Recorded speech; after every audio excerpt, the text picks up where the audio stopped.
അങ്ങനെ വെക്കേഷനും ഒക്കെ കഴിഞ്ഞ് ഏട്ടൻ്റെ വീട്ടിലേക്ക് പോവാനായി. അപ്പോൾ അതിന് മുൻപ് എൻ്റെ വീട്ടിൽ നിന്ന് എടുത്ത കുറച്ച് വീഡിയോ ആണ് ഇപ്പോൾ ഇവിടെ വയ്ക്കുന്നത്. അപ്പോൾ ഇനി അടുത്ത ഒരു അവധി കിട്ടുമ്പോഴാകുമ്പോൾ ഇനി ഇങ്ങോട്ട് വരുന്നുണ്ടാവുക. അപ്പോൾ വീട്ടിൽ ഒരു ദിവസത്തെ രാവിലെ മുതൽ ഉച്ച വരെയുള്ള കുറച്ച് കാര്യങ്ങൾ ഉൾപ്പെടുത്തിയിട്ടുള്ളൊരു ചെറിയൊരു വീഡിയോ ആണ് കേട്ടോ. അപ്പോൾ നമുക്ക് വീഡിയോയിലേക്കൊന്ന് പോയി നോക്കാം. അപ്പോൾ ഞാനോട് ചായ കുടിക്കാൻ, ബാക്കി എല്ലാവരും ചായ കുടിച്ച് മോളെ തലയിൽ, അനിയത്തിൻ്റെ പേര് അമ്മു, ഓള് തലയിലൊക്കെ നോക്കി കൊടുക്കുകയാണ്. അപ്പോൾ മോൻ്റെ പേര് തേജു. അപ്പോൾ ഓനും തന്നെ ഞാൻ ചായ കുടിക്കുമ്പോൾ ഓനും തന്നെ കൊടുക്കുന്നുണ്ടോ, ഓൻ്റെ ചായയുടെയും കാര്യങ്ങളൊക്കെ കഴിഞ്ഞിട്ടുണ്ടോ, കളിക്കുകയാണ് കേട്ടോ. അപ്പം ഞാൻ കുറേ ഫോണിൽ നോക്കി വീഡിയോ എഡിറ്റിങ്ങും കാര്യങ്ങളൊക്കെ നോക്കി അങ്ങനെ ഇരുന്ന് എനിക്ക് നേരം വൈകി ചായ കുടിക്കാൻ. അപ്പോൾ ഞാനങ്ങനെ ഇരുന്ന് ചായ കുടിക്കുകയാണ്. ചായയുടെയും കാര്യങ്ങളൊക്കെ കഴിഞ്ഞപ്പോൾ പിന്നെ അനിയത്തിക്ക് ഹോസ്പിറ്റലിൽ നിന്ന് മാങ്ങ കിട്ടിയിരുന്നു. കാരണം ഈ മരം വീണതുകൊണ്ടേ. അപ്പോൾ ഓരോ ഹോസ്പിറ്റലിലത്തെ ഒരു ആൾ ഓരോ വീട്ടിൽ മരം വീണ് കഴിഞ്ഞപ്പോൾ കുറേ മാങ്ങകൾ കിട്ടിയിരുന്നു, മാവ് വീണപ്പോൾ. അപ്പോൾ അതൊക്കെ കൊണ്ടുവന്നിരുന്നു. അപ്പോൾ അതൊക്കെ ഞങ്ങളെല്ലാവരും കൂടെ ഉപ്പും കുരുമുളകൊക്കെ ഇട്ട് നല്ല തീറ്റ തിന്നെയാണ്. മഴയും മാങ്ങയും നല്ല രസമല്ലേ. അപ്പോൾ അതിനിടയിൽ ഞാൻ കുറച്ച് പച്ചക്കറി നട്ടിട്ടുണ്ട്. അപ്പോൾ അങ്ങോട്ട് പോവുകയാണ്. പോണ വഴിയിൽ ചിരട്ടയിൽ കുറച്ച് വെള്ളമൊക്കെ നിറഞ്ഞെടുക്കുന്നുണ്ട്. അപ്പോൾ ഞാൻ മോളോട് പറഞ്ഞു അത് കളയുകയായിരുന്നു. അതൊക്കെ അങ്ങനത്തെ സംഭവം എവിടെ കണ്ടാലും കളയണം കേട്ടോ എന്നൊക്കെ പറഞ്ഞ് ചെയ്യിപ്പിക്കുകയാണ് ഞാൻ ഓളെ കൊണ്ട്. അപ്പോൾ ഇതൊക്കെയാണ് എൻ്റെ വഴുതന തൈകൾ. ഞാൻ വരുമ്പോൾ മാത്രമേ ഇതിനൊക്കെ ഒന്ന് നോക്കുള്ളൂ. അമ്മ നോക്കൊന്നുമില്ല കേട്ടോ. അമ്മയ്ക്ക് അതിലേറെ പണി ഉണ്ടാവും. പിന്നെ ഓരോരുത്തർക്കും ഓരോ ഇഷ്ടം ഉണ്ടാവില്ലേ. എനിക്ക് ഇങ്ങനത്തെ കാര്യങ്ങളൊക്കെ വലിയ ഇഷ്ടമാണ്. അപ്പോൾ അതിൻ്റെ പുറത്താണ് ഇതൊക്കെ നടക്കുന്നത്. ഉണ്ടായില്ലെന്നൊന്നുമില്ല, ഞാൻ കുഴിച്ചിടും. അതിൻ്റെ ഒരു ഹോബിയാണ്, എനിക്കൊരു ഇഷ്ടമാണ് അങ്ങനത്തെ കുഴിച്ചിടുന്നതും. പിന്നെ അതുമ്മലുണ്ടാവുന്ന സാധനം വെച്ചുണ്ടാക്കുന്നതൊക്കെ വലിയ കാര്യം കേട്ടോ. അപ്പം അങ്ങനെ കുറച്ച് കാടും ഉണ്ട്. അപ്പുറത്ത് അപ്പോൾ കാട് വെട്ടുന്നതിൻ്റെ അപ്പുറത്ത് കുറച്ച് 2-3 മരടും കൂടെ ഉണ്ട്.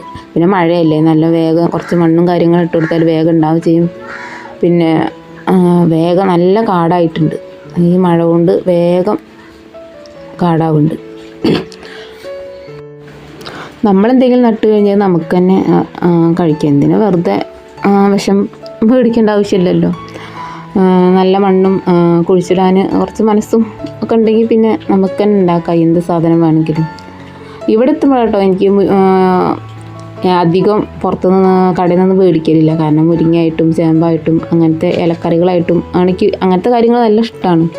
അപ്പോൾ ഞാൻ വഴുതന തൈനും കാര്യങ്ങൾക്കൊക്കെ ഒന്ന് മണ്ണൊക്കെ ഇട്ട് കൊടുക്കുകയാണ്. അപ്പോൾ ഇങ്ങനെ മണ്ണും കാര്യങ്ങളും ഇടുമ്പോൾ ആ മഴയിൽ നല്ലോണം വളരുമല്ലോ. അപ്പോൾ ഹെൽപ്പറായിട്ട് മോനുണ്ട്. മോന് പിന്നെ എന്തിനും കൂടും. അപ്പോൾ ഞാൻ ചെയ്യണതിൻ്റെ അതേപോലെ ഓന് ചെയ്യും. പിന്നെ കൈക്കോട്ടാണോ ചോദിക്കുന്നത്, ഞാനതൊന്നും കൊടുത്തില്ല. അപ്പോൾ പിന്നെ ഞാൻ പുല്ല് പറിക്കാണ്ട് ഓന് തന്നെ അതേപോലെ പുല്ലും ഇതൊക്കെ പറിച്ച് എന്നെ സഹായിക്കുകയാണ്. അപ്പോൾ ഇതൊക്കെയാണ് വഴുതന തൈ. ഇതൊക്കെ ഉണ്ടായി കിട്ടിയാൽ നമുക്ക് കാര്യമല്ലേ. ഇപ്പോൾ തന്നെ അതുമേ മുട്ടും കായൊക്കെ പിടിച്ചിട്ടുണ്ട്. 2-3 മരം വേറെ ഉണ്ട് കേട്ടോ. പക്ഷെ അത് കാനെല്ലായതുകൊണ്ട് അത് ശരിയായിട്ടില്ല. പിന്നെ ഇത് നേരെ മണ്ണിലായതുകൊണ്ട് വേഗം ഉണ്ടാവും. അപ്പോഴാണ് ഞാൻ അങ്ങനെ കാട് വെട്ടിക്കൊണ്ടിരുന്നപ്പോഴാണ് വേറൊരു സംഭവം കണ്ടത്. ഞാൻ കാണിച്ചു തരാം. സാമ്പാർ ചീര. ഇതാർക്കൊക്കെ അറിയാം ഈ സാമ്പാർ ചീര? ഞാൻ ചെറുതാകുമ്പോഴൊക്കെ 7ാം ക്ലാസ് പഠിക്കുമ്പോൾ ഞാൻ അത് വെച്ചിരുന്നു. പക്ഷെ അന്ന് അന്തവും കുന്തമൊന്നും ഇല്ലാതെ വെച്ചതുകൊണ്ടാവും ഒരു രസം ഉണ്ടായിരുന്നില്ല. ഞാൻ പിന്നെ എടുത്തെറിയുക ചെയ്തത്. അപ്പോൾ ഇങ്ങനെ ഇത് കണ്ടപ്പോൾ അങ്ങനെ കുറേ വീഡിയോയും കാര്യങ്ങളും കണ്ടിട്ടുണ്ട്. നല്ല ഔഷധ ഗുണമുള്ള സാധനമാണ് എന്നൊക്കെ കേട്ടിട്ടുണ്ട്. അപ്പോൾ ഞാൻ തന്നെ ഒന്ന് എന്തായാലും ഇപ്പോൾ കുറച്ചൊക്കെ വെക്കാനുള്ള ഐഡിയയും കാര്യങ്ങളൊക്കെ ഉണ്ടല്ലോ. അപ്പോൾ ഒന്ന് വെച്ച് നോക്കാം. വെറുതെ എന്തിനാ ഇത്രയും നല്ലൊരു സാധനം വെറുതെ എന്തിനാ കളയണ എഴുതിയിട്ട് അപ്പോൾ ഒന്ന് പരീക്ഷണം നടത്താൻ വേണ്ടി നിൽക്കുകയാണ്. എന്താവോ എന്തോ, എന്തായാലും വെച്ച് നോക്കാമല്ലേ, ചാവൊന്നുമില്ലല്ലോ. അപ്പോഴാണ് ചേമ്പിൻ്റെ ഇലയിൽ മോളിങ്ങനെ വെള്ളം പിടിച്ച് നിൽക്കുന്നത്. അമ്മ ഇതെന്താ നനയാത്തത്, എത്ര വെള്ളമാക്കിയിട്ട് നനയണില്ല നിൽക്കുകയാണ്. അപ്പോൾ അതങ്ങനെ തന്നെ എന്നൊക്കെ പറഞ്ഞു കൊടുക്കുകയാണ്. ചേമ്പിൻ്റെ ഇല വെള്ളമാക്കിയാൽ നനയൂല പറഞ്ഞു കൊടുക്കുകയാണ് ഞാൻ. അതിൽ പിന്നെ ചീരയും കാര്യങ്ങളൊക്കെ നമ്മൾ സാമ്പാർ ചീര പറിച്ച് കൂടുന്നതൊക്കെ നല്ലപോലെ കഴുകണം. കഴുകാൻ സമ്മതിക്കില്ല. ഈ ഒരു സാധനം ഒപ്പം ഉണ്ടാവും. എന്നിട്ട് പിന്നെ അതൊക്കെ നല്ല കഴുകി വൃത്തിയാക്കി പിന്നെ അതൊക്കെ ഒന്ന് അരിഞ്ഞെടുക്കണമല്ലോ. അപ്പോൾ പിന്നെ ഞാൻ അതിൻ്റെ ഇളയ ഇലകളും ഇളയ തണ്ടും ഒക്കെ എടുത്ത് ഒന്ന് അരിഞ്ഞെടുക്കുകയാണ്. അപ്പോൾ വീഡിയോ കണ്ട് ലൈക്ക് ചെയ്യാത്തവരും എന്തെങ്കിലും കമൻറ്റൊക്കെ ഒന്ന് ഇടുക, സബ്സ്ക്രൈബൊക്കെ ഒന്ന് ചെയ്യുക. അതൊക്കെ ഇഷ്ടമുണ്ടെങ്കിൽ ചെയ്താൽ മതി കേട്ടോ. നമ്മൾ ആരെയും നിർബന്ധിക്കേണ്ട ആവശ്യമില്ലല്ലോ. ഓരോരുത്തർക്ക് ഓരോ ഇഷ്ടം ഉണ്ടാകുമ്പോഴെല്ലാവരും ചെയ്യുക. പിന്നെ പറഞ്ഞാൽ കമൻറ്റ് ഇടാൻ കഴിയാത്തവരുണ്ടാവില്ല. അപ്പോൾ അവരൊക്കെ ഒന്ന് ലൈക്ക് ഇടുക, അത്രേ ഉള്ളൂ കേട്ടോ. അപ്പം അങ്ങനെ ലാസ്റ്റത്തെ ഒരു വീഡിയോ ആണ് പോകണം. ഒരു വിഷമമുണ്ട്, കാര്യങ്ങളുണ്ട്, പോവല്ലാതെ അപ്പം നിവർത്തിയില്ലല്ലോ. വെക്കേഷൻ കഴിഞ്ഞ് സ്കൂളൊക്കെ തുറക്കല്ലേ, അപ്പോൾ പിന്നെ പോകണം. പക്ഷെ പോകുന്നതിൻ്റെ ഇടയ്ക്ക് ഒരു സന്തോഷമുള്ളത് വെച്ചാൽ ഞാനിവിടെ എൻ്റെ യൂട്യൂബ് ചാനൽ തുടങ്ങിയത് എൻ്റെ വീട്ടിൽ നിന്നാണ്. പുതിയൊരു ചാനൽ തുടങ്ങി അതിൽ വീഡിയോ ഇട്ട് സക്സസ് ആയത് ഇവിടെ നിന്നാണ്. ആ ഒരു സന്തോഷമുണ്ട് കേട്ടോ, ഇത് നല്ലോണം ഉണ്ട്. അപ്പം അങ്ങനെ ചീരയും കാര്യങ്ങളൊക്കെ അരിഞ്ഞ് വെച്ചിട്ട് ഞാൻ പിന്നെ തേങ്ങ പൊളിക്കാൻ നിന്നു. തേങ്ങ പൊളിക്കണ കണ്ടപ്പോൾ തന്നെ മൂപ്പര് വന്നിട്ടുണ്ട് ഗ്ലാസും കൊണ്ട്. ഇത് പിന്നെ എല്ലാവരുടെ അടുത്തുള്ള കലാപരിപാടി ഉണ്ടാവും, തേങ്ങ പൊളിക്കുമ്പോൾ മക്കൾ ഗ്ലാസും കൊണ്ട് വരിക. അപ്പോൾ തേങ്ങ ആണെങ്കിലോ ഞാൻ പൊളിയൂലാറിന് നിൽക്കണ പോലെ നിൽക്കണതുണ്ട്. പിന്നെ അങ്ങോട്ടും ഇങ്ങോട്ടും പിടിയും വലിയ കൂടിയതൊക്കെ പൊളിഞ്ഞ് രണ്ടാളും കൂടെ പിടി വലിയ കൂടുമായിരുന്നു. അപ്പോൾ അങ്ങനെ തേങ്ങ വെള്ളത്തിന് ക്യൂ നിൽക്കൽ തുടങ്ങി. ഞാൻ പറഞ്ഞു കത്തിയാണ്, അങ്ങോട്ട് മാറി നിൽക്കുക, എടുത്ത് നിൽക്കല്ലേ എന്നൊക്കെ പറഞ്ഞ് അങ്ങോട്ട് നീക്കി നിർത്തുകയാണ്. അതിൽ പിന്നെ വെള്ളം കിട്ടിയപ്പോൾ വളരെ സന്തോഷമായി. അങ്ങനെ അതും കുടിച്ചു എന്നോട് അടിപൊളിയായി എന്നൊക്കെ പറയുന്നുണ്ട്. പിന്നെ ഞാൻ നേരെ നമ്മളെ ചീര വെക്കണമല്ലോ, ചീരനെ വെക്കാനുള്ള പരിപാടിയിലാണ്. അനിയത്തി പറഞ്ഞു, ഞാൻ അരിയണ കണ്ടപ്പോൾ തന്നെ അവൾ പറഞ്ഞു എന്നോട് അത് വെക്കേണ്ടത് രസമല്ല, അങ്ങനെ ഇങ്ങനെയൊക്കെ പറഞ്ഞ് നിൽക്കണം. പക്ഷെ വിട്ടു കൊടുക്കാൻ ഞാൻ തയ്യാറ് ആയില്ല. എന്തായാലും വേണ്ടില്ല, വെക്കട്ടെ, പോയാലൊരു ചീര, വെളിച്ചെണ്ണയും പോവില്ലേ, അത് നോക്കണ്ട. നല്ല പിന്നെ ഒക്കെ വെച്ച് നോക്കിയെങ്കിലല്ലേ അറിയുള്ളൂ. ജീവിതം തന്നെ ഒരു പരീക്ഷണമല്ലല്ലേ, അതിൻ്റെ ഇടയിലപ്പോൾ ഒരു ചീര പരീക്ഷിച്ച് നോക്കാൻ ഇത്ര പണി.